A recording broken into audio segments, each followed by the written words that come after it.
নারায়ণগঞ্জে জমি থেকে সবজি এনে সরাসরি হাটে বিক্রি করছেন কৃষকরা। আর সেই সবজি হাত বদলে বিক্রি হচ্ছে দ্বিগুণ দরে। রোদ ঝড় বৃষ্টিতে মাথার ঘাম পায়ে ফেলে ফসলের ন্যায্য মূল্য না পাওয়ায় হতাশ প্রান্তিক কৃষকরা। শরীফ সুমনের পাঠানো তথ্যচিত্রে ডেস্ক রিপোর্ট।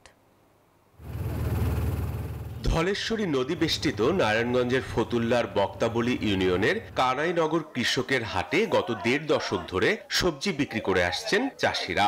প্রতিদিনই ভোর থেকে হাটে সরাসরি নিজেদের ক্ষেত থেকে উৎপাদিত সবজি বিক্রি করেন তারা। টাটকা, তরতাজা ও দামে কম থাকায় পাইকাররাও স্বাচ্ছন্দ্যে এখান থেকে সবজি কিনে নিয়ে যান দেশের বিভিন্ন প্রান্তে।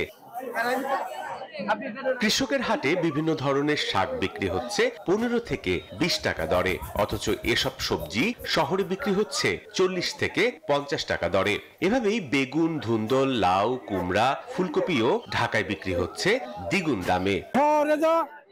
Bashundhara public school and college ২০২৬ শিক্ষাবর্ষে ভর্তি চলছে।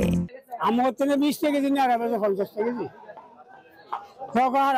লাভ না। আমরা সারি কি কিনা অনেক আপনারা দিয়ে আর যে বাজার কাঁচামালের লাভ হয় না। কৃষকরা বলছেন তারা কষ্ট করে ফসল ফলালেও ন্যায্য দাম পাচ্ছেন না। সারের দাম ও শ্রমিকের মজুরি বেশি হওয়ায় উৎপাদন খরচ না ওঠায় লোকসান গুনতে হচ্ছে তাদের। কীটনাশকের দাম বেশি, বদলির মজুরি বেশি, খেত বর্গা বেশি, এভরিথিং মানে সবকিছুতেই বেশি, কিন্তু আমরা পণ্যের দাম পাই না। লাউ শাক, তারপর কদুরিয়া শাক, মূলা শাক পাইকারি দরে আমরা কিনে নিয়ে বিক্রি করি।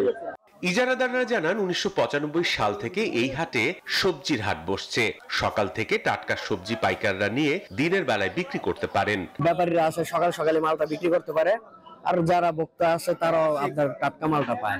কৃষকদের ফসলের দামের ন্যায্যতা নিশ্চিতে সরকার বহুমুখী পদক্ষেপ নেবে, এই প্রত্যাশা চাষিদের।